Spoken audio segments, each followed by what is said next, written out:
Silence. Pas le silence de la paix, mais celui qui précède la tempête. Quelque part au-delà du temps, là où la lumière touche l'infini, quelque chose commence à se briser. Une lueur traverse le ciel. Mais ce n'est pas de la lumière. C'est de l'orgueil. Déguisé en beauté. Vêtu de perfection. Là-haut, un ange contemple le trône. Mais ses yeux ne sont plus les mêmes. Ce n'est plus de la révérence. C'est de l'ambition. Ce n'est plus de la louange. C'est du désir. Pendant ce temps, de l'autre côté, un autre être observe en silence. Son nom, Michel. Celui qui ne se prosterne jamais devant l'ego. Celui qui connaît la vérité. Et qui est prêt à se battre pour elle. Au-dessus des étoiles, une guerre se prépare. Mais pas pour des terres, des trônes ou du pouvoir. C'est une guerre pour l'âme de la création. Et vous, sans le savoir, vous avez toujours été au milieu. Mais au fond, comment tout cela a-t-il commencé? Un silence étrange, presque sacré, mais chargé de tension.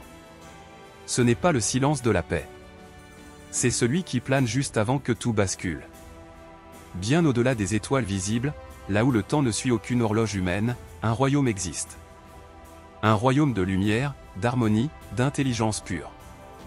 Un royaume où l'amour est loi, et la vérité, souffle de vie. C'est dans ce monde céleste que tout a commencé. Les êtres qui y vivent ne sont pas faits de chair, mais d'essence lumineuse. Ils vibrent selon les lois de l'harmonie divine. Ils ne connaissent ni fatigue, ni haine, ni peur. Parmi eux, un archange se tient, grand, majestueux, d'une force tranquille, Michel. Il n'est pas le plus éclatant, ni le plus admiré par son apparence. Mais il est fidèle.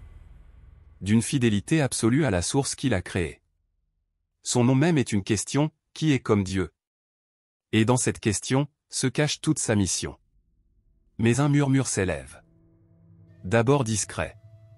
Presque imperceptible. Un autre être, resplendissant de beauté, commence à regarder vers lui-même. Il se voit, et se trouve parfait. Il se contemple, et se désire. Ce n'est plus Dieu qu'il veut servir. C'est lui-même qu'il veut exalter. Son nom est Lucifer, ce qui signifie porteur de lumière. Et c'est précisément là que le déséquilibre commence. Dans les sphères célestes, le libre arbitre est un don précieux. Il élève les esprits, les fait grandir, leur permet d'aimer par choix, non par obligation. Mais ce même libre arbitre, lorsqu'il s'éloigne de l'amour et de la vérité, peut devenir un piège. Lucifer ne chute pas brusquement. Sa chute est lente. Elle commence dans un battement d'orgueil. Puis un souffle de vanité. Puis une flamme de rébellion. Et dans son cœur, il ne veut plus servir. Il veut régner. Il regarde le trône divin non avec révérence, mais avec convoitise. Il ne veut plus rayonner par Dieu, mais à la place de Dieu. Michel sent ce changement. Il n'a pas besoin de mots. Il perçoit la dissonance, cette vibration qui trouble la paix silencieuse des cieux. Et il se tient prêt. Dans ce monde d'esprit, les guerres ne sont pas faites d'épée et de feu, mais de volonté. De conviction. La lumière ne blesse pas, elle révèle. Mais elle peut aussi détruire l'ombre, sans violence, simplement en étant ce qu'elle est. Alors que les légions d'anges se divisent, certains séduits par la beauté et la promesse d'un nouveau règne, d'autres troublés mais hésitants, Michel se lève. Il ne crie pas. Il ne menace pas. Il pose simplement cette vérité éternelle devant tous. Et qui est comme Dieu? Aucune réponse. Car il n'y en a pas. Et dans ce silence, une décision doit être prise. Une fracture invisible se crée. Ce n'est pas encore la bataille, mais le monde ne sera plus jamais le même. Ce qui est épais devient tension. Ce qui était lumière devient doute. Et ceux qui doutent regardent Michel. Et regardent Lucifer. Et savent qu'ils devront choisir. Le ciel entier retient son souffle. Quelque chose approche. Quelque chose d'inévitable. Quelque chose d'ancien, et pourtant jamais vu. Et pendant que les sphères se taisent, et que les cœurs s'agitent, l'ombre s'avance.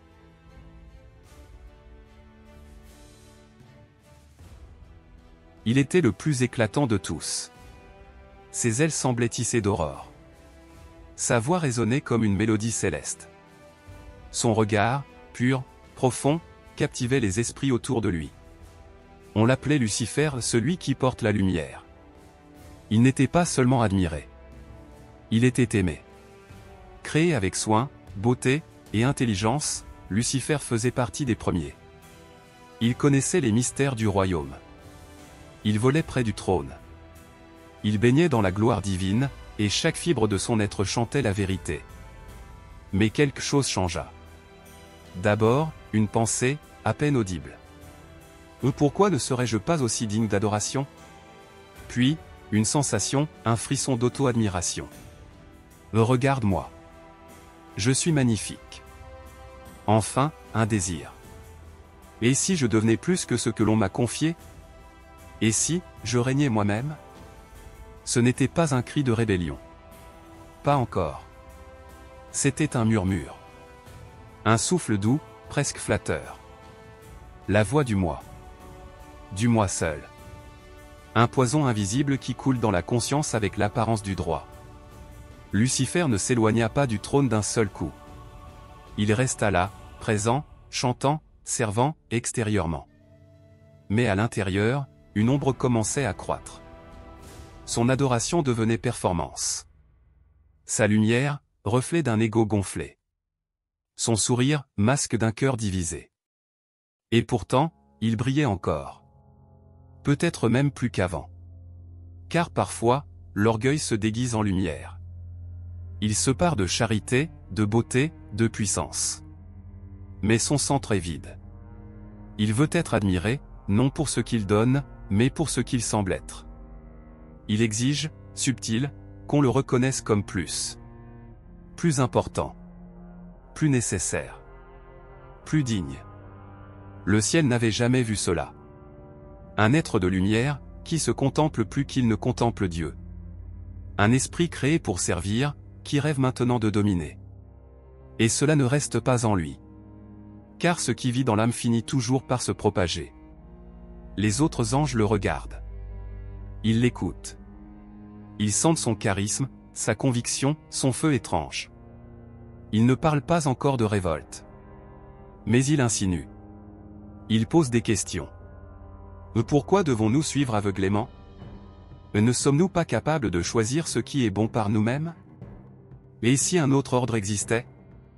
Dans les sphères supérieures, la pensée est pouvoir. Le doute devient une énergie. Et cette énergie attire. Un tiers des esprits commencent à l'écouter. Pas tous convaincus, mais intrigués. Pas tous séduits, mais inquiets. Et dans ce tumulte invisible, quelque chose d'irréversible s'amorce.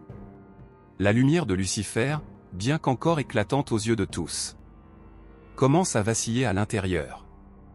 Ce n'est plus la lumière de la vérité. C'est celle du miroir. De la projection. De l'illusion. Et dans le royaume, une tension s'installe. Michel, l'archange silencieux, observe. Il sent que le déséquilibre s'aggrave. Il ne juge pas. Mais il sait. L'ordre cosmique ne peut tolérer un cœur double. Car dans l'univers de la vérité, même une petite fausseté engendre un abîme. Et dans cet abîme, Lucifer s'avance. Pas en criant. Pas en frappant. Mais en séduisant. Car toute chute commence ainsi. Par une promesse de grandeur. Et un oubli du sens profond de l'existence. Servir. Aimer. Se donner. Voilà ce que l'âme a été créée pour vivre. Mais quand elle oublie cela, elle commence à tomber. Longtemps avant de toucher le sol. Dans cette lumière faussement brillante, dans cet écho d'admiration que Lucifer s'offre à lui-même. Un choix se prépare. Et pendant que certains commencent à s'incliner devant son éclat, quelqu'un, dans le silence du ciel, se lève. Michel. Il ne parlera pas encore. Mais son regard est ferme. Il a vu ce qui se trame. Et il ne laissera pas l'amour être profané. Parce que parfois, pour protéger la lumière, il faut être prêt à combattre l'ombre.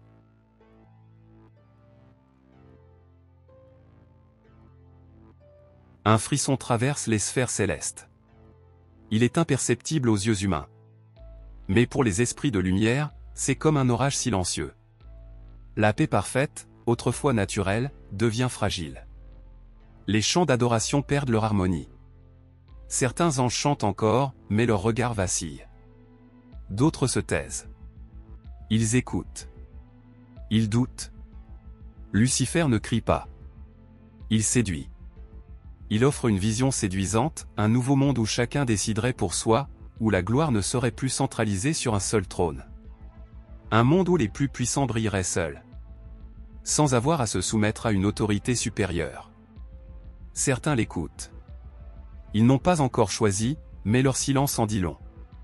Et au milieu de cette incertitude, un être se dresse. Il n'a pas le visage de la colère, mais celui de la vérité inébranlable. Il ne cherche pas à dominer, mais à protéger. Michel. Il n'a jamais voulu le pouvoir. Il ne cherche ni gloire, ni adoration. Mais il connaît la vérité comme on connaît une mélodie qu'on porte dans l'âme. Et cette vérité est menacée. Alors il avance. Calmement. Avec la sérénité de ceux qui savent ce qu'ils sont. Il regarde les anges, un à un. Certains détournent le regard. D'autres l'observent, pleins d'attente. Comme si leur propre conviction dépendait de la sienne. Et alors, sans avertir, sans élever la voix par orgueil, il prononce ces mots qui traversent le royaume. Et qui est comme Dieu? Un écho vibrant.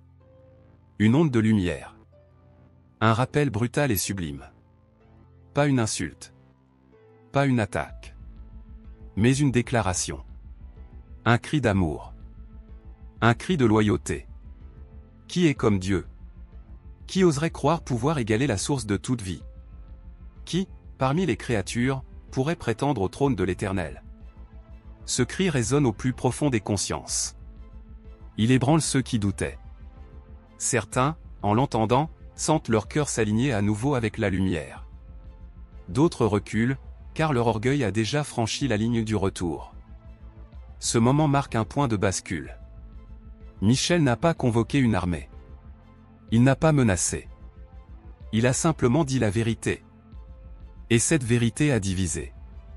C'est là que commence réellement la bataille. Pas avec des épées, mais avec des positions de cœur.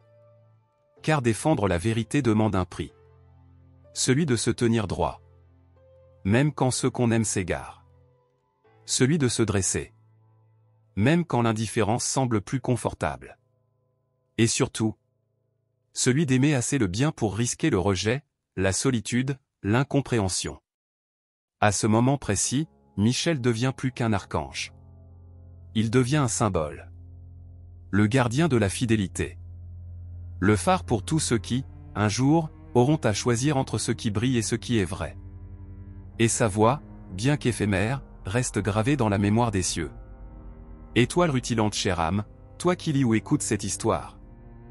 As-tu déjà vécu un moment où tu devais te lever pour défendre ce qui est juste, même au prix de perdre quelque chose? Un moment où ton silence aurait été plus facile, mais ton cœur t'a demandé de parler? Partage ton expérience dans les commentaires. Ou envoie ce message à quelqu'un qui traverse une lutte intérieure, et qui a besoin de force pour affronter la vérité avec courage. Et alors que Michel se tient ferme, quelque chose change dans l'air. Un son. Lointain d'abord. Puis de plus en plus fort. Des trompettes. Pas celles de fête, mais celles du combat. Les cieux ne peuvent plus attendre. Les lignes sont tracées. Le conflit est inévitable. Et la première grande bataille spirituelle s'annonce.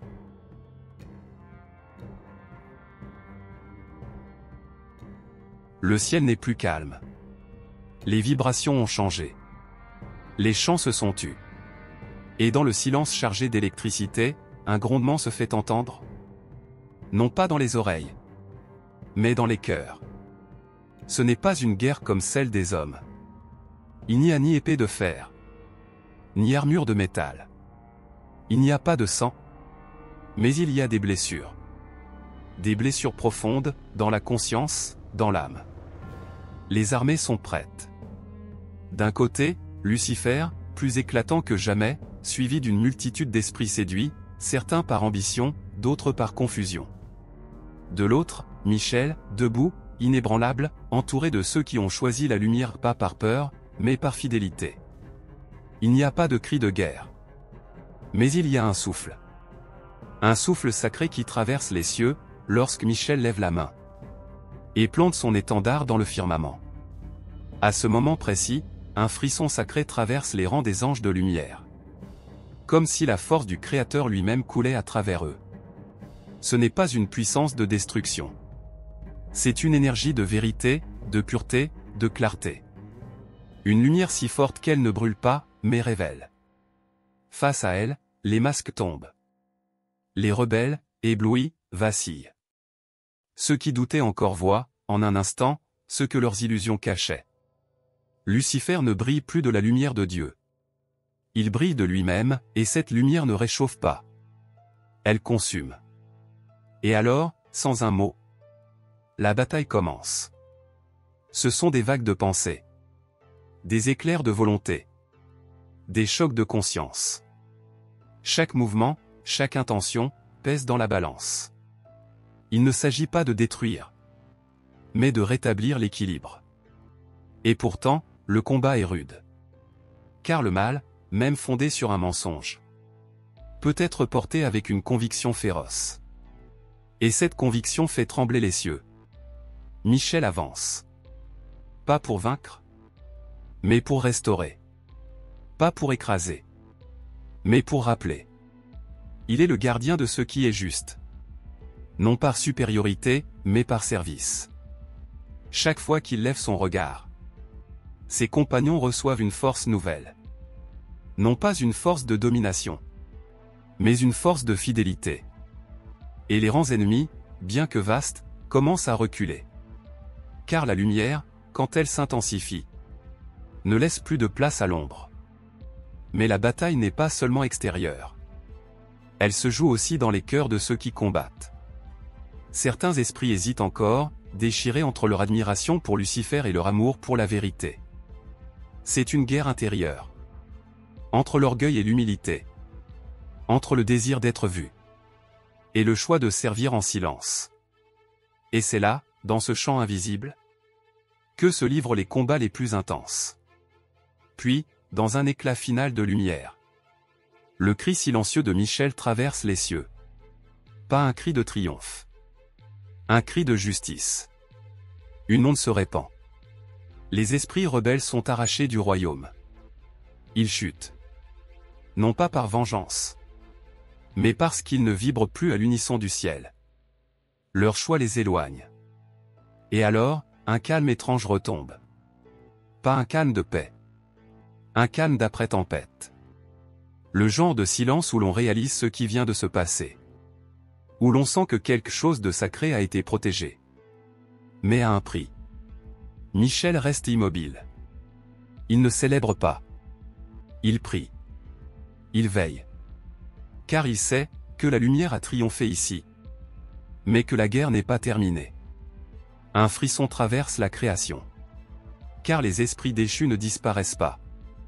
Ils sont envoyés ailleurs. Et ce lieu, c'est la terre. Un monde plus fragile. Un monde fait de matière et d'esprit. Un monde où le libre arbitre danse avec le risque et la grâce. Et c'est là que le vrai combat va recommencer.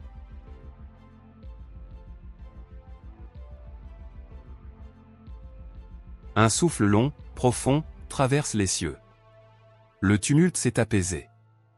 Mais le silence qui suit n'a rien de paisible. C'est un silence de deuil. Les légions déchues ne sont plus là. Leurs voix ne résonnent plus parmi les sphères supérieures.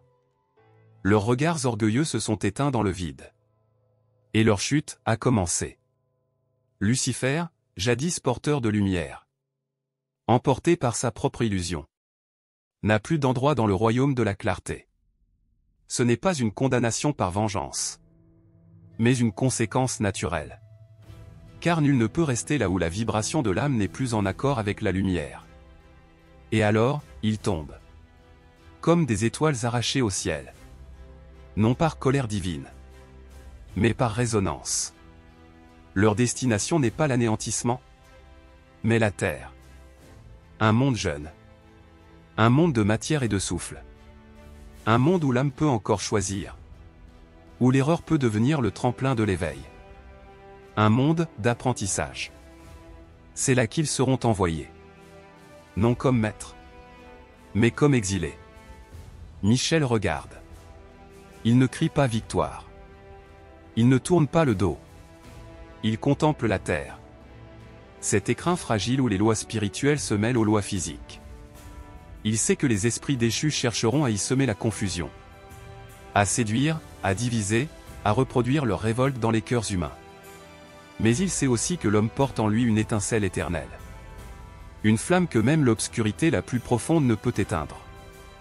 Et dans le silence sacré du ciel, Michel fait une promesse. Pas à voix haute, mais dans la vibration même de son être. Il protégera la terre. Il accompagnera chaque âme qui cherche la lumière. Chaque esprit en lutte. Chaque cœur égaré mais sincère. Car même ceux qui tombent peuvent se relever. Le Créateur n'abandonne aucun de ses enfants. Même les plus perdus. Même ceux qui ont défié la lumière. L'amour divin ne se rétracte pas. Il patiente. Il enseigne. Il attend que, dans la douleur ou dans la lucidité, l'âme se souvienne de ce qu'elle est. Je voyais Satan tomber du ciel comme un éclair. Ces paroles, bien plus tard, seront prononcées par Jésus lui-même, Luc 10h18. Un témoignage direct. Une reconnaissance de ce qui s'est passé, dans l'invisible. Et pourtant, avec une paix dans la voix. Car il savait, même cette chute faisait partie d'un plan plus vaste. Celui de la rédemption. Et maintenant, le ciel s'est vidé des rebelles. Mais la terre s'est remplie d'âmes en conflit. Des esprits anciens, enchaînés dans l'orgueil. Et des esprits nouveaux, encore innocents, mais vulnérables. Le champ de bataille n'est plus céleste. Il est humain. Invisible, mais quotidien. Dans chaque choix. Dans chaque pensée. Et dans ce monde fragile. Michel descend. Pas pour dominer. Mais pour protéger. Pour inspirer, guider, avertir, et soutenir. Il n'impose rien. Il attend qu'on l'invoque. Il agit quand l'âme ouvre la porte de l'intérieur. Car c'est là que tout se joue désormais. Dans l'intime du cœur humain. Le temps passe. Les générations naissent et s'éteignent. Les royaumes s'élèvent et tombent. Mais dans les moments les plus sombres de l'histoire, quand la lumière semble faiblir, une présence se manifeste. Pas toujours visible, mais réelle. Michel n'a jamais quitté sa mission. Et dans le prochain grand tournant de l'humanité, il apparaîtra à nouveau.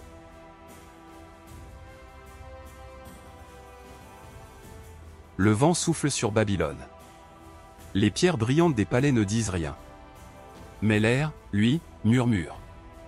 Il murmure des secrets que peu peuvent entendre. Des vérités profondes, invisibles à l'œil, mais terriblement réelles. L'empire s'étend, conquiert, domine. Les rois changent, les trônes se succèdent. Mais derrière les alliances politiques, les guerres, les rêves de pouvoir, quelque chose d'autre agit. Quelque chose de plus ancien. De plus puissant. Daniel, prophète et exilé, est un homme de prière. Chaque jour, 3 fois par jour, il se tourne vers Jérusalem. Il ne cherche pas la gloire. Il ne cherche même pas la réponse. Il cherche la présence. Et c'est dans cette fidélité silencieuse que le ciel s'ouvre. Un jour, alors qu'il prie et jeûne depuis 3 semaines, une main le touche. Un être de lumière se présente à lui. Pas un homme. Pas un roi. Un messager céleste, envoyé pour lui répondre. Mais le message n'est pas simple. Il révèle une réalité cachée. Le prince du royaume de Perse m'a résisté pendant 21 jours, mais voici, Michel, l'un des premiers chefs, est venu à mon secours. Daniel 10h13. Daniel tremble. Non pas de peur, mais de vertige. Il comprend alors. Les royaumes de la terre ne sont pas seuls. Ils sont influencés, inspirés, parfois manipulés par des forces spirituelles. Des esprits d'ombre, puissants, agissent derrière les empires, suggérant l'orgueil, la guerre, l'idolâtrie.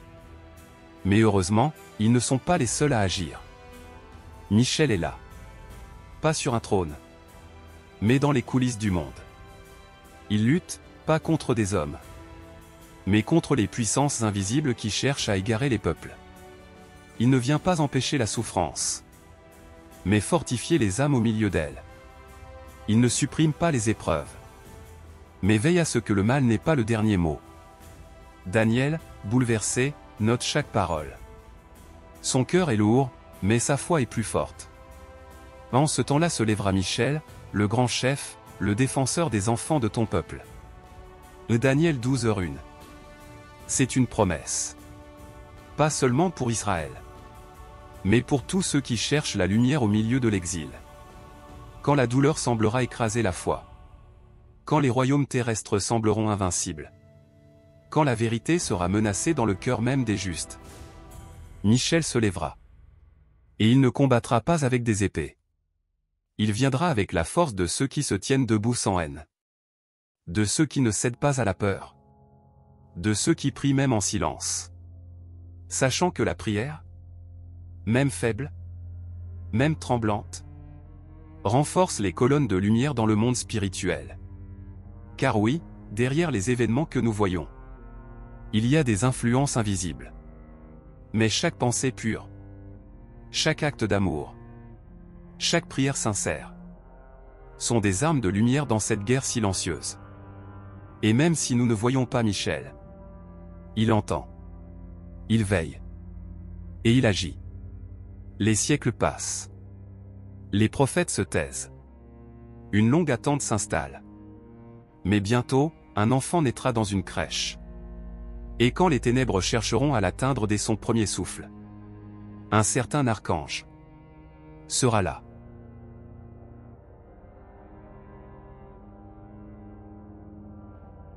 La nuit était silencieuse.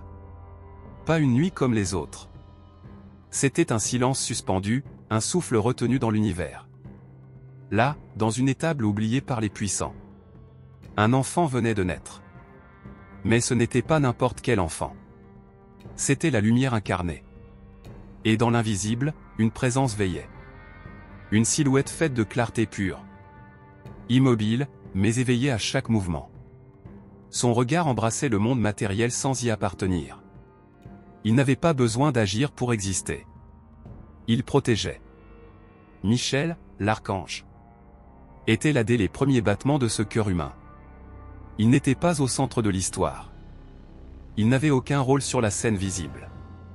Mais dans les coulisses de la réalité, il maintenait l'équilibre. Car la naissance du Christ avait ouvert un portail nouveau. Le bien absolu entrait dans le monde physique. Et face à lui, les forces sombres se rassemblaient. Dans le désert, lorsque Jésus jeûna 40 jours, le mal vint en personne. Pas sous une forme terrifiante, mais déguisé en promesse. Promesse de pouvoir, de soulagement, d'adoration. Et quand le tentateur eut fini ses attaques, alors le diable le laissa. Et voici, des anges vinrent auprès de Jésus et le servaient. Matthieu 4,11. Michel était parmi eux. Pas pour éviter la tentation, mais pour soutenir après. Comme il le fait toujours, quand l'épreuve est passée, et que l'âme a résisté avec foi.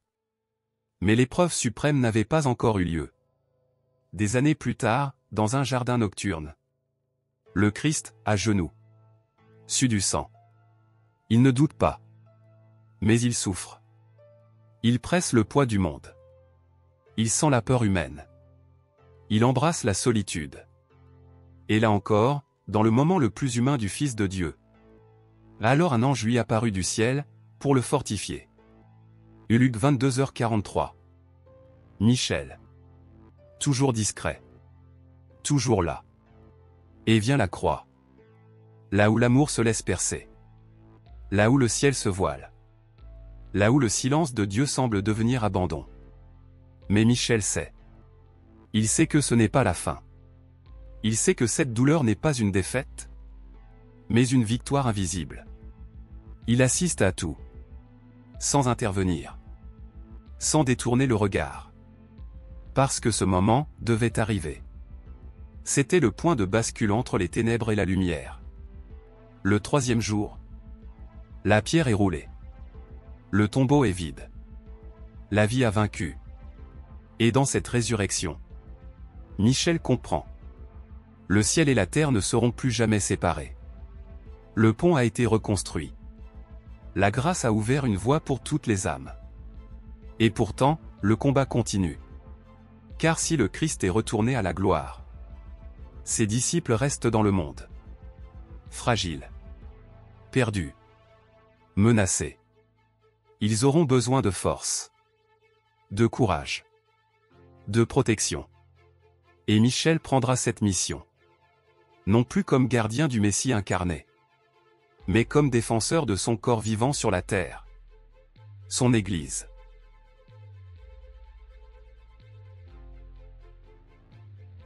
Il y a ceux que l'on voit, et ceux qui veillent dans l'ombre.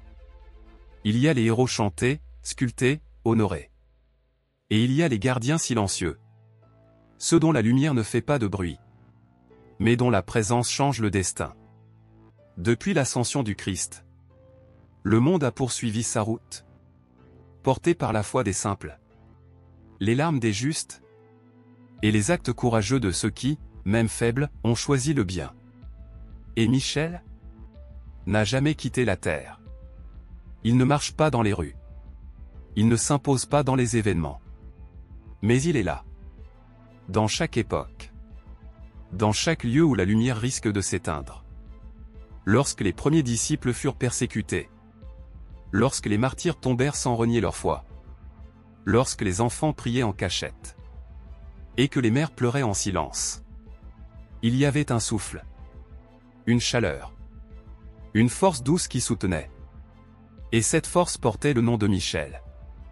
Ne sont-ils pas tous des esprits au service de Dieu, envoyés pour exercer un ministère en faveur de ceux qui doivent hériter du salut?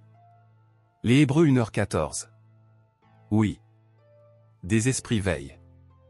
Ils n'interviennent pas toujours de manière visible. Mais ils influencent, inspirent, renforcent. Et Michel, comme chef de ces esprits, surveille les lignes invisibles entre l'ombre et la lumière. Un soir, dans un village isolé, une fillette fait un rêve étrange. Le ciel est sombre, menaçant. Une tempête approche.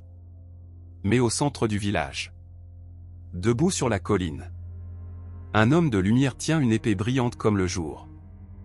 Il ne parle pas. Il veille. La fillette se réveille en sursaut et raconte à sa mère la vision. Quelques jours plus tard, un incendie se déclare. Les flammes s'approchent. Mais à la dernière minute, le vent tourne. Le feu s'éteint. Aucune maison n'est touchée. Et la mère, en silence, comprend. Elle n'a peut-être jamais vu un ange. Mais elle en a été protégée. Car il donnera ordre à ses anges de te garder dans toutes tes voies. Psaume 91, 11. Ce verset n'est pas une promesse naïve. C'est une vérité profonde. Le bien n'est jamais seul. Il y a des hommes et des femmes qui luttent pour la paix. Qui défendent les faibles. Qui bâtissent dans l'ombre sans attendre d'applaudissements. Ces âmes courageuses.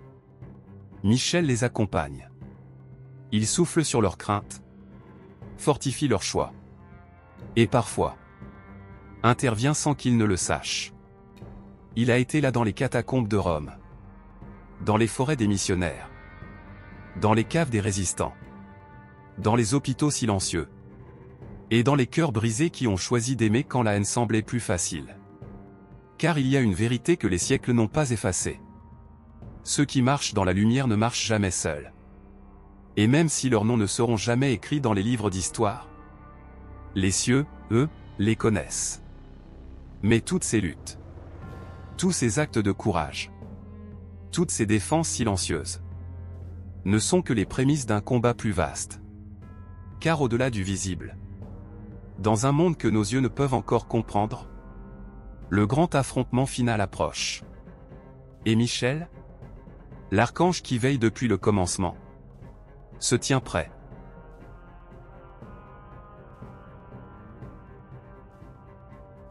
Les temps changent. Le monde avance.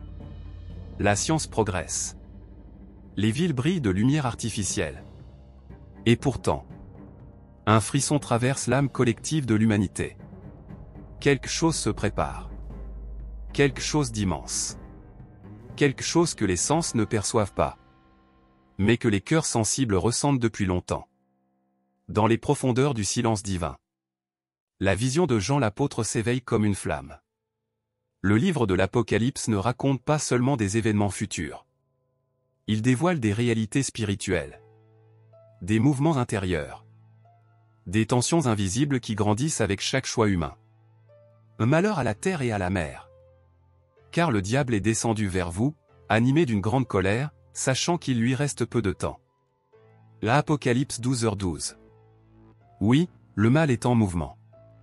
Pas seulement sous la forme de guerre ou d'injustice, mais dans les pensées, dans les tentations subtiles, dans les idéologies qui séduisent l'intelligence et anesthésient la conscience. Les ténèbres ne crient plus. Elles chuchotent. Elles s'adaptent. Elles imitent. Elles s'infiltrent jusque dans le langage du bien. Et c'est dans ce brouillard que l'humanité doit choisir. Ce n'est plus une guerre de nations. C'est une bataille de conscience.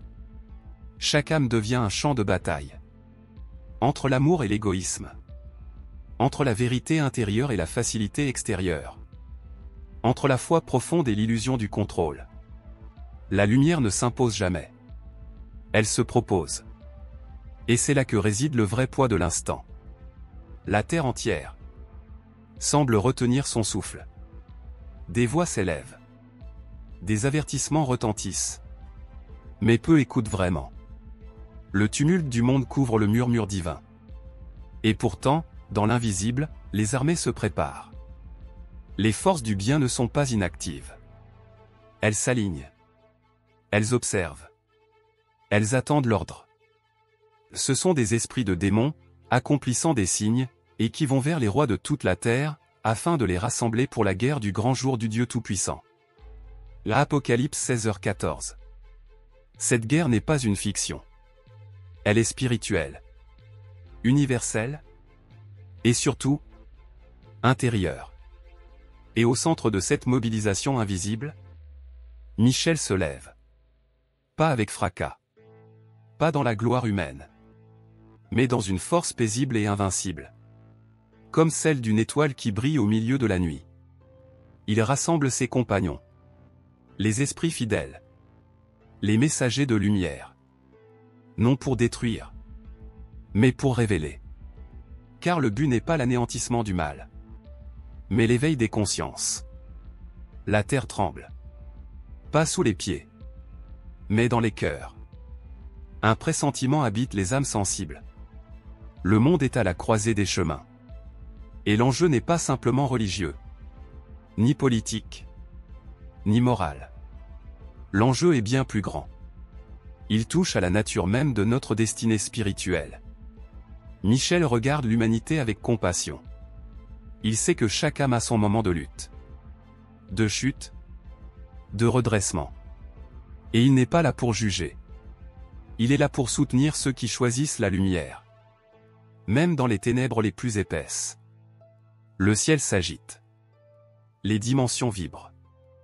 L'appel silencieux du Créateur parcourt l'univers. Et dans ce tumulte invisible, la dernière bataille commence. Mais cette fois, ce qui est en jeu, ce n'est pas seulement le ciel, c'est le destin de la conscience humaine.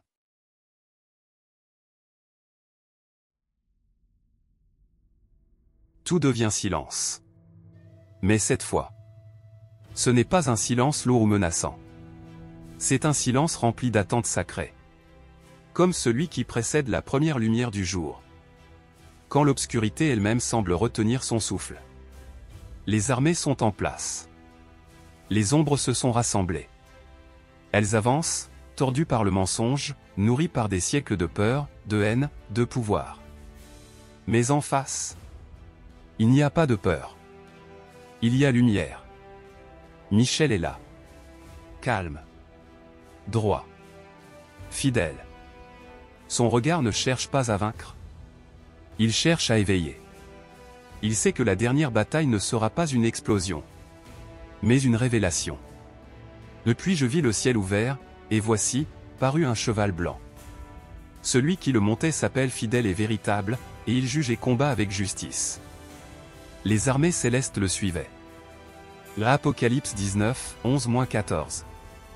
Ce n'est pas une guerre comme les autres. Il n'y a pas de destruction. Pas de cris. Pas de feu. Il y a une lumière qui avance. Qui perce. Qui dévoile.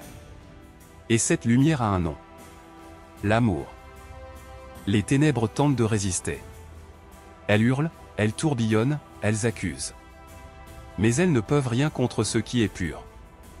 Car le véritable amour ne se défend pas. Il rayonne.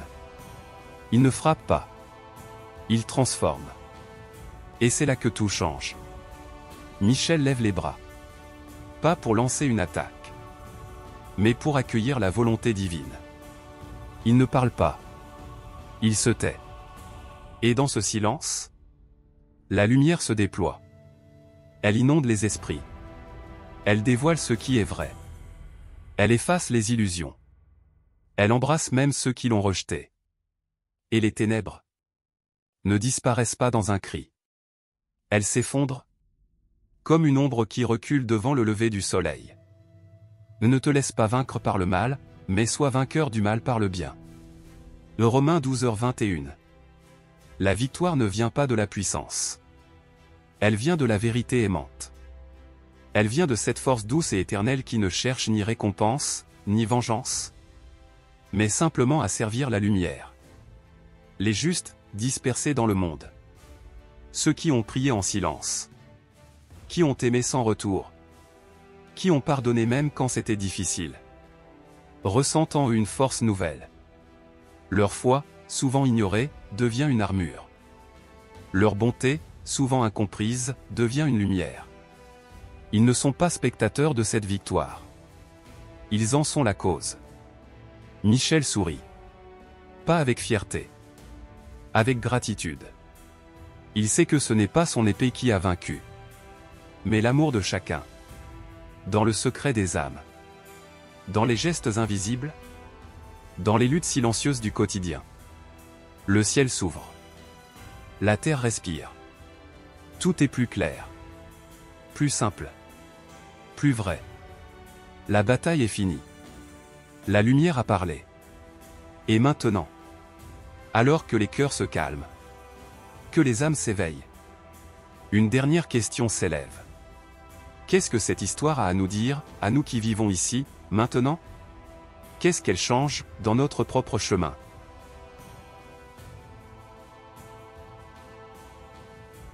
Il ne reste plus de bruit. Plus de cris. Plus de combats. La lumière a parlé. Non pour dominer, mais pour révéler. Et maintenant, alors que les pages de cette histoire se ferment doucement, il reste une question essentielle à méditer. Et moi? Où suis-je dans cette guerre silencieuse? Michel n'est pas seulement un archange. Il est le symbole vivant de cette part de nous qui ne cède pas. Cette voix intérieure, pure et forte, qui se lève quand tout semble sombre, qui résiste quand le mal paraît séduisant, qui protège ce qu'il y a de plus sacré, la lumière dans notre conscience. Car nous n'avons pas à lutter contre la chair et le sang, mais contre les puissances, contre les autorités, contre les princes de ce monde de ténèbres. Les Éphésiens 6h12. Oui. Le combat n'est pas contre les autres. Il est en nous. Dans nos pensées. Nos choix. Nos intentions. Chaque fois que tu choisis de ne pas répondre à la haine. Chaque fois que tu pardonnes. Chaque fois que tu aides sans être vu. Tu combats. Et tu n'es pas seul.